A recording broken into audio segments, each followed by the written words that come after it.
I heard Dr. Heiser mention that the earth was populated with other people while Adam and Eve were in the garden. Could you please elaborate on that? Well, Dr. Heiser doesn't claim that. What I claim is that this is one way that you could read certain passages in Genesis. I don't really feel compelled one way or the other. Again, it's just this or that passage could be read as evidence that there were other people besides Adam and Eve. But again, there are ways to read the same passages that would sort of get around that or explain the language. So I'm not gonna be married to the views, but we want to be honest about what the text says and how it could be read. So with that sort of setup, this gets us into, there are really two views of this. There's pre-Adamism, that there were humans around before Adam that were precursors, and then there's co-Adamism. There are humans alongside of Adam and Eve. Co-Adamism, I don't know. It might be easier to argue than the other one, but it's all based on circumstantial evidence anyway. Either view is circumstantial evidence, and circumstantial evidence isn't exegesis.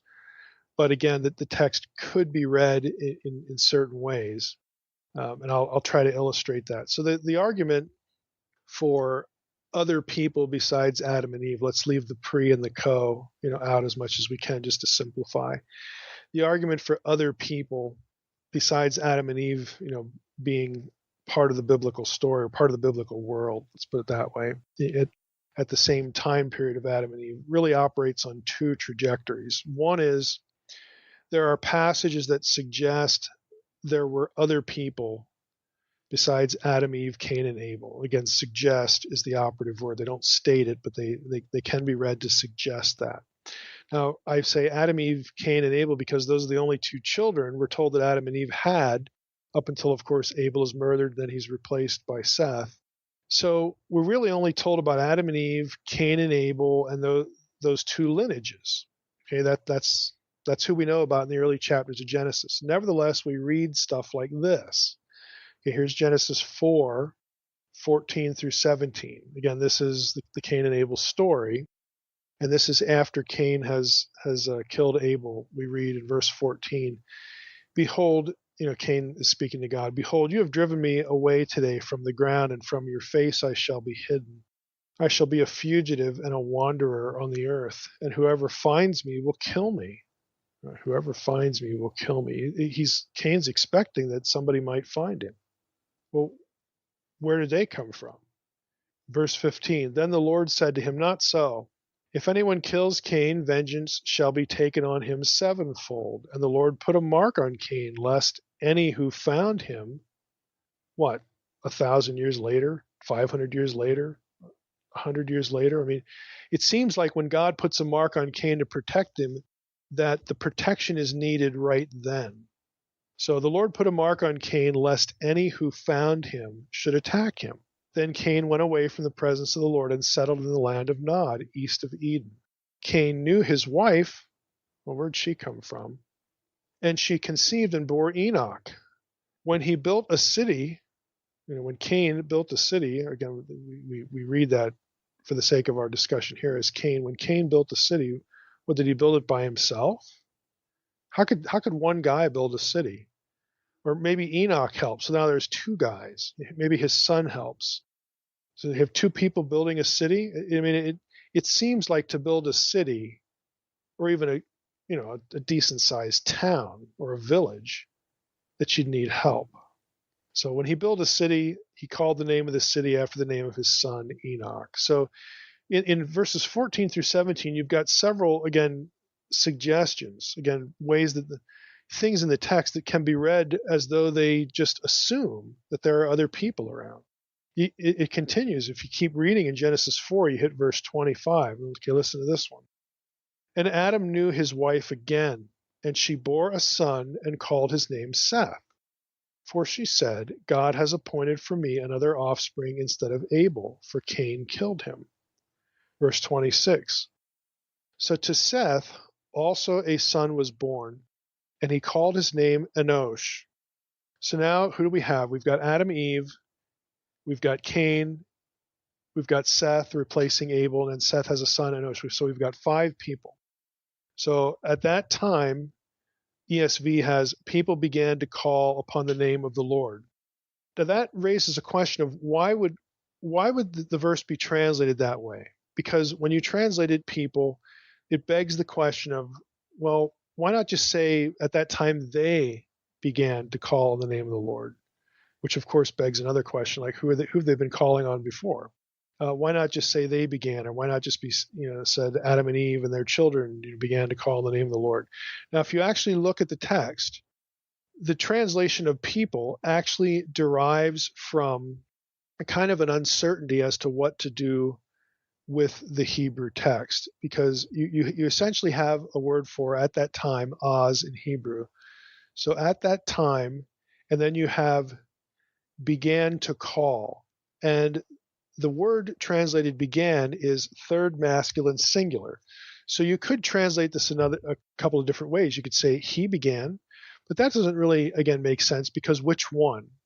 Who began to call in the name of the Lord? But even though you could translate it that way, a corporate translation implies, again, that everybody in the group began to call in the name of the Lord. And you could say, again, if you want to deny that there are other people around besides these five people, you'd say, well, that's the way you should translate it. They began to call in the name of the Lord. These five people here. Okay, you could do that, but some would object and say, well, didn't they have a relationship with God already? It seems to suggest, at least to the mind of some, that they, again, some other collective group, began to call in the name of the Lord. Like it's an observation that sort of marks out other people besides the family of Adam and Eve, whom we would assume are already doing this. So there's ambiguity in the text, and frankly, that's just what you get with the whole thing. So we read, again, a couple of instances here just to try to summarize. We read Genesis 4:14 through 17, then 25 through 26. And so some people look at these passages and they ask the questions that I've vocalized, that I've mouthed here as we proceed through the translation. And they would argue that, look, the wording here suggests that there's somebody else around besides Adam and Eve and their kids. So again, it's suggestive, it's speculative, it's not exegesis. These are it's circumstantial evidence. It's things that are there in the text that could be read a certain way. So honestly, that's about the best you can do here.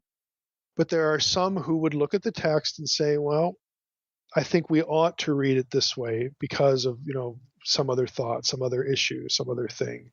And one of those things, as I put on the blog, could be the whole discussion of human evolution and genetics and DNA statistics and all this kind of stuff that we did this series a few years ago about the historical Adam and that whole debate, and, statistical genetics and so on and so forth. That discussion, in some cases, prompts people to look at these passages and say, well, the scripture actually could be read in such a way. I mean, legitimately, you could read it as assuming that there are other people there. And then that becomes, your touch point for addressing some of these maybe scientific concerns or whatnot. Again, you're still making a text-based argument. You're just going with, again, a reading of the text that could be possible, but the other side, could just as well turn around and say, no, we shouldn't look at the verse this way. Okay, that's one trajectory. These kind of verses. The second trajectory on which this idea is based on might sound a little more arcane, but I think there is something to this. I don't know if it means that there were other people on earth besides Adam and Eve, although the implication is that it could point us in that direction. And that is Adam a deliberate analogy to Israel? Okay, are Adam and Israel in the biblical story designed? Are these stories told in such a way that we are supposed to draw a link between Adam and Israel? We're supposed to think of one when we think of the other. So the way this goes, and we actually did, I'm trying to remember, I don't think we did an episode on this. I think I blogged about it. I talked about Seth Postel's work, Adam as Israel. Now Seth does not believe that there were other humans other than Adam and Eve, but his book actually draws attention to the number of correlations between the way Adam is described in his part of the biblical story and the way Israel is described in its part of the story. Both are, for instance, the Son of God. Both are raised up supernaturally. Okay, you get the idea. You're trying to draw analogies, points of correlation between the two. So as Israel was a people selected out of all the other people on earth to be God's people, and that's not quite a good statement because Israel's actually produced supernaturally through Abraham and Sarah, but Israel becomes elect. They become the body of humanity, the subset of humanity that becomes God's people. They're elect. They're chosen from among all other peoples. God could have chosen people who already existed, but instead he creates anew. He creates Israel from Abraham and Sarah. And some people would say, well, that's just like what he does with Adam, at least possibly. There could have been other humans around. Look at Genesis 4. And so God just decides to pick Adam as his son, choose Adam as his son and his line as his people. And then that line, of course, becomes part of the people he would select later. There's a lineage that leads to Abraham. And of course, Abraham is the progenitor of Israel. So as Israel was a people selected out of all other people on earth to be God's people, is it the same with Adam? Is he selected out of a larger group? Again, there are people who make literary cases, and good ones. I mean, these are good text-based cases for conceptual and literary links between the portraits of Adam and Israel. And so the question becomes, the second trajectory is, well, if that's the case, if we're supposed to think of one and then think of the other, and if we really kind of press the analogy that there were other humans around, certainly when Israel was created, could we presume the same thing of Adam, that there were other humans around? And so God picks Adam, and then the biblical story becomes about this one person and his wife and their children. Again, who knows? These are arguments by circumstantial evidence and suggestion. It's not that you could do exegesis and really build a very strong argument for that idea and that cancels out the other ones. You can't really do that. But again, to be fair, there are things in the text that if you approach them a certain way, you could come out with this view.